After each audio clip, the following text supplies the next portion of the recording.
Assalamualaikum warahmatullahi wabarakatuh. Ketemu lagi bersama saya Rizky Inayah NIM 1814080022. Di video kali ini dengan mata kuliah metodologi penelitian diampu oleh Ibu dosen Dr. Milyasari SPD MSI. Saya jurusan Tadris IPA Fisika Fakultas Tarbiyah dan Keguruan UIN Imam Bonjol Padang. Sebelum kita lanjut ke pembahasan konsep dasar domain penelitian pendidikan, kepada teman-teman yang menonton video ini jangan lupa like, comment, share, and subscribe channel YouTube saya. Terima kasih. Langsung saja kita membahas pembahasan pertama, yaitu pola berpikir ilmiah dan non-ilmiah. Berpikir ilmiah merupakan cara yang digunakan oleh manusia dengan menggunakan beberapa tahapan untuk mencari kesimpulan sah dari tujuan yang ditentukan. Berpikir ilmiah bukan pemikiran yang asal saya suka, tetapi merupakan proses berpikir yang sistematis dan prosedural. Pola berpikir dapat dibagi menjadi dua pola. Yang pertama, deduktif. Pola berpikir deduktif adalah proses berpikir yang menggunakan premis-premis umum kemudian bergerak ke premis-premis khusus, atau proses berpikir dari hal-hal yang umum menuju hal-hal yang khusus. Yang kedua adalah pola berpikir induktif.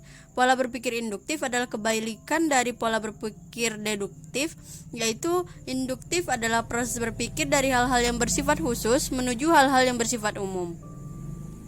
Pola berpikir yang ketiga adalah analogikal, yaitu pola berpikir yang proses berpikir dilakukan oleh seseorang yang menyimpulkan bahwa sesuatu hal yang memiliki sifat kemiripan, maka sesuatu hal tersebut dianggap memiliki sifat yang sama. Selanjutnya adalah komparatif. Komparatif adalah pola berpikir, yaitu proses berpikir yang dilakukan seseorang dengan membandingkan pengetahuan yang dimilikinya dengan pengetahuan atau pengalaman yang baru yang diperoleh. Berpikir non-ilmiah adalah kegiatan berpikir yang dilakukan oleh seseorang yang hanya menggunakan akal sehat, perasaan, prasangka, dan intuisi yang kebenarannya diperoleh secara kebetulan tanpa melalui proses pengumpulan data. Ciri-cirinya, yang pertama, tidak secara logis. Tidak logis merupakan sesuatu yang tidak masuk akal atau tidak berdasarkan bukti-bukti, melainkan berdasarkan fakta pribadi. Yang kedua, tidak secara empiris. Tidak empiris artinya yaitu suatu hal yang tidak dibahas secara mendalam berdasarkan fakta yang dapat dipertanggungjawabkan. Yang ketiga, pernyataan berdasarkan perkiraan atau hanya sekedar pendapat pribadi yang belum diketahui keberadaannya. Yang keempat, tidak pendapat data-data atau bukti dalam menunjukkan hasilnya. 5. Pendapat atau tindakannya tidak melalui penelitian. Terakhir, pendapat tidak sesuai fakta atau kebenaran. Hakikat, tujuan, dan fungsi penelitian. Hakikat penelitian merupakan suatu kegiatan ilmiah yang bertujuan untuk memperoleh pengetahuan yang benar tentang sesuatu masalah. Pengetahuan yang benar dimaksudkan adalah berupa fakta-fakta, konsep, generalisasi, dan teori yang harapannya dapat membantu manusia memahami dan dapat mempermudah pemecahan masalah berkaitan dengan fenomena yang diteliti. Penelitian yang dilaksanakan secara ilmiah berarti kegiatan penelitian didasarkan pada karakteristik keilmuan, yaitu: pertama, rasional. Penyelidikan ilmiah adalah sesuatu yang masuk akal dan terjangkau oleh penalaran manusia. Yang kedua, sistematis, menggunakan proses dengan langkah-langkah tertentu yang bersifat logis. Yang ketiga, penelitian dikatakan tidak ilmiah jika tidak menggunakan penalaran logis tetapi menggunakan prinsip kebetulan, coba-coba, dan spekulasi.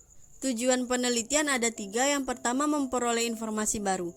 Dalam mengumpulkan data harus dilakukan secara objektif. Pencarian dan pengumpulan informasi atau data, peneliti dapat menggunakan data sekunder.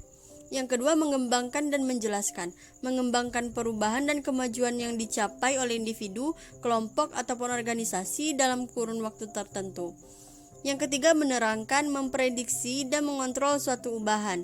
Variabel atau ubahan adalah simbol yang digunakan untuk mentransfer gejala ke dalam data penelitian. Fungsi penelitian ada 4. Yang pertama, penelitian deskriptif.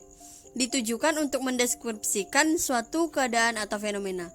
Yang kedua, penelitian prediktif, untuk memprediksi atau memperkirakan apa yang akan terjadi pada saat yang akan datang. Yang ketiga, penelitian improvatif, ditujukan untuk memperbaiki, meningkatkan, atau menyempurnakan suatu keadaan, kegiatan, atau pelaksanaan suatu program. Yang keempat, penelitian eksplanatif ditujukan untuk memberikan penjelasan tentang hubungan antar fenomena atau variabel. Jenis penelitian di bidang pendidikan. Menurut penggunaannya, jenis penelitian terbagi dua. Yang pertama, penelitian dasar atau penelitian murni. Penelitian dasar atau murni bertujuan untuk meningkatkan kemampuan ilmiah atau untuk menentukan bidang penelitian baru tanpa suatu tujuan praktis tertentu. Yang kedua, penelitian terapan. Penelitian terapan adalah setiap penelitian yang bertujuan untuk meningkatkan pengetahuan ilmiah dengan suatu tujuan praktis. Menurut metodenya, penelitian terbagi 9. Yang pertama, penelitian historis. Merupakan kegiatan penelitian yang difokuskan untuk menyelidiki, memahami, dan menjelaskan keadaan yang telah lalu.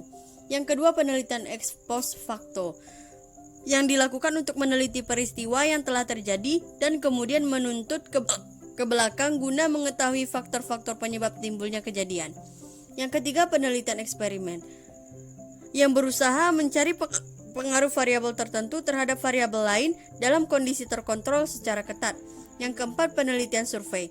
Penelitian yang dilakukan pada populasi besar atau kecil, tetapi data yang dipelajari adalah data sampel yang diambil dari populasi.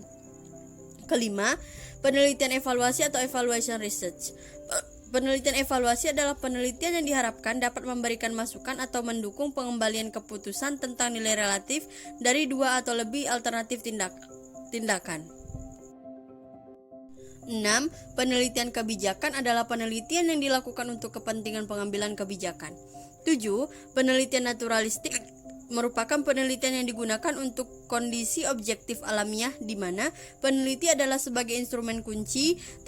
Teknik pengumpulan data dilakukan secara triangulasi, analisis data bersifat induktif, dan hasil penelitian lebih menekankan pada makna, bukan generalisasi.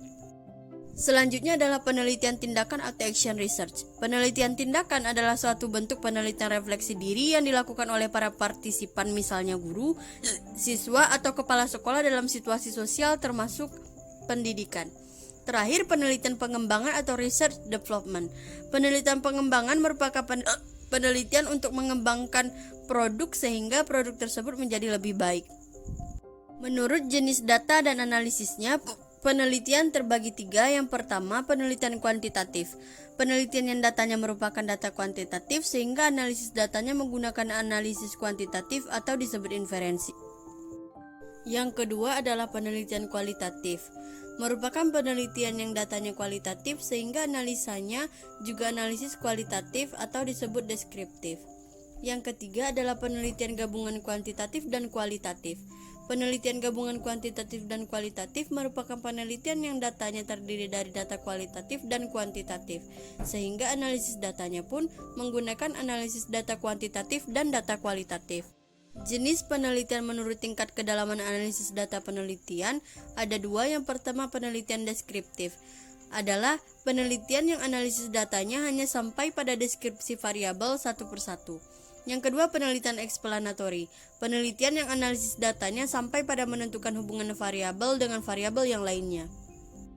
Jenis penelitian menurut tingkat eksplanasi atau penjelasan ada 3. Yang pertama, penelitian deskriptif adalah penelitian yang mengumpulkan data untuk menguji hipotesis atau menjawab pertanyaan penelitian mengenai status terakhir dari subjek penelitian. Yang kedua, penelitian korelasional atau hubungan adalah penelitian yang bertujuan untuk menemukan apakah terdapat hubungan antara dua variabel atau lebih, serta seberapa besar hubungan yang ada di antara variabel yang diteliti. Yang ketiga, penelitian komparatif adalah suatu penelitian yang bersifat membandingkan. Jenis penelitian berikutnya adalah menurut tempat penelitiannya. Yang pertama, penelitian lapangan atau field research. Penelitian lapangan adalah penelitian yang dilakukan langsung di lapangan atau pada responden. Yang kedua, penelitian kepustakaan atau library research. Penelitian kepustakaan adalah penelitian yang dilaksanakan dengan menggunakan literatur atau kepustakaan, baik berupa buku, catatan, maupun laporan hasil penelitian dari penelitian sebelumnya. Yang ketiga, penelitian laboratorium atau laboratory research. Penelitian laboratorium adalah penelitian yang dilaksanakan pada tempat tertentu atau laboratorium dan biasanya bersifat eksperimen atau percobaan. Komponen proposal penelitian. Secara umum, komponen proposal penelitian terbagi 5. Yang pertama, rumusan permasalahan dan tujuan penelitian. Yang kedua, rancangan penelitian. Yang ketiga, metode pengumpulan data analisis data. Yang keempat, interpretasi temuan dan penarikan kesimpulan. Yang kelima, penyajian hasil penelitian. Dalam pembuatan proposal ada 6 komponen yang akan dipersiapkan secara rinci dan jelas. Di antaranya yaitu sebagai berikut. Yang pertama, pilih bidang kajian yang menarik, fokuskan pada satu bagian kajian yang khusus atau topik. Yang kedua, cari masalah atau perumusan research question. Yang ketiga, tentukan hipotesis. Keempat, rancang eksperimen dan teknik pengolahan data. 5, buat jadwal penelitian eksperimen. 6, buat rancangan anggaran jika perlu. Tahapan atau prosedur penelitian pendidikan. Tahapan atau prosedur penelitian ada 15. Yang pertama, mengidentifikasi dan memilih masalah. Yang kedua, melakukan kajian pustaka. Ketiga, merumuskan masalah.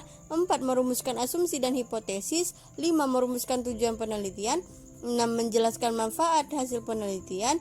7, menentukan variabel penelitian. 8, menyusun desain penelitian. 9, menentukan populasi dan sampel. 10, menyusun instrumen penelitian.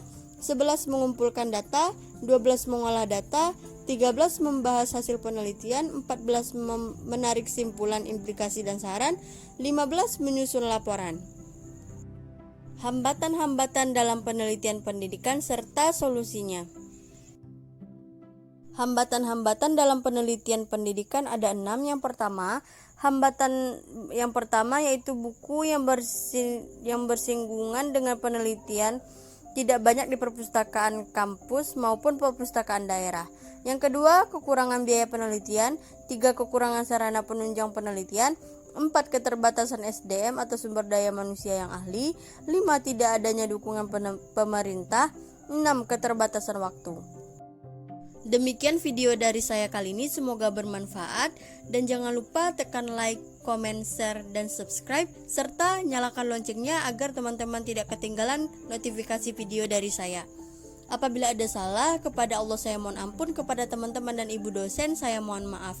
Wabillahi taufiq wal hidayah waridho wal inayah. Assalamualaikum warahmatullahi wabarakatuh. Sampai jumpa di video saya berikutnya.